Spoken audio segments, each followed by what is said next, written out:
नहीं है और सदन में जो बातें थी उसको लेके कई सारे बयान विपक्ष की ओर से किए जा रहे हैं। मैंने आज जो सदन में हुआ उसमें कौन निर्णय लगता है जो दिल्ली से आज तो कोई ऐसी बात नहीं हुई जो दिल्ली से कोई जोड़ा जा सके।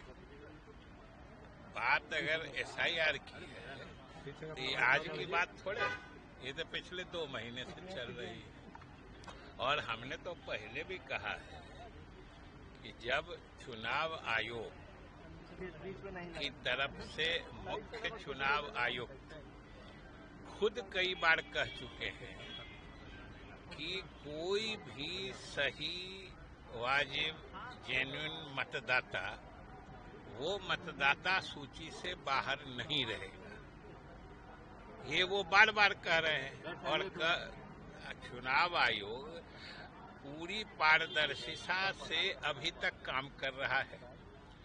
लगभग 90% से अधिक लोगों ने अपने मतदाता होने का पुनर्नवीकरण के लिए ऑलरेडी फॉर्म जमा कर चुके हैं। जो 10% बचा है उसके लिए उस 10% की सूची चुनाव आयोग सारे राजनीतिक दलों को उपलब्ध करा दिया है कि भाई आप लोग भी देखिए ये 10% क्यों नहीं आ रहे हैं। अगर वो उपलब्ध हैं तो उनको भी फॉर्म जमा करवाइए। तो इससे ज्यादा पारदर्शिता क्या होती है। और अगर कोई इस तरह की गड़बड़ी डिस्क्रिपेंसी सामने नहीं आती है तो खामखा बिना किसी कारण के SIR रोको। हमें ये नहीं समझ में आता है कि सब पार्टियों ने अपने अपने वर्करों को ये भी निर्देश दिया है कि सब लोग इसमें फॉर्म जमा करो। तो अपने कार्यकर्ताओं को कहते हैं कि फॉर्म जमा करो, अब बाहर हंगामा करते हैं कि इसको रोको। ये दोहरी नीति का क्या औचित्य है।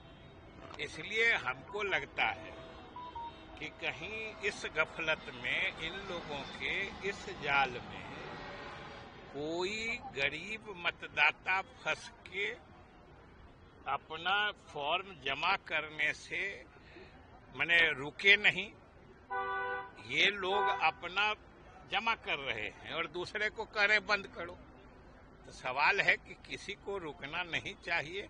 और मेरे ख्याल से अभी तक जो चुनाव आयोग ने प्रक्रिया अपनाई है उसमें पूरी पारदर्शिता है, पहली बात। दूसरी बात, बिहार सरकार की भी मंशा यही है।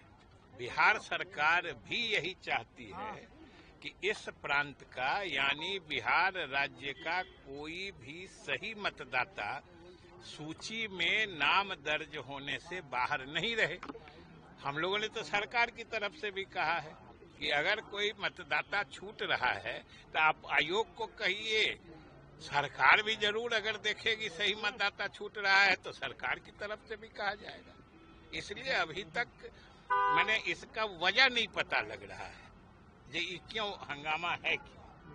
और सदन की कार्रवाई भी खराब हो रही है। बिल्कुल, सदन की कार्रवाई तो हम लोग तो हमेशा कहा है कि भाई आप अगर आज जैसे तय हुआ था कि सब लोग बोलना चाह रहे थे तो हम लोगों ने तो सरकार की तरफ से कहा कि सुन लीजिए, सरकार भी अपनी बात रखेगी। और सदन की कार्रवाई चलती है तभी जनता के मतलब की चीज होती है।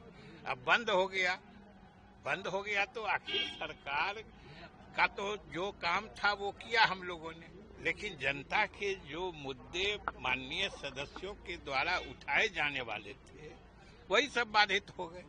सरकार की तो पूरी तैयारी रहती है। अपनी बात कल रखेगी नहीं, अगर वो तो स्पीकर पर निर्भर करता है। अगर सरकार को सत्ता पक्ष जानबूझ के हंगामा करके और वही कहाँ सत्ता पक्ष कौन हंगामा कर रहा है, चर्चा हो रही थी। नहीं, कौन हंगामा कर रहा है कि आप लोगों को किसी को कहने या बताने की जरूरत है।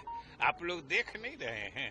आप लोग के पास तो अपनी 2 आंखें के अलावा तीसरी चौथी पांचवी आंख भी रहती है। ये सब आपको सबूत दे देगा कौन हंगामा करता है।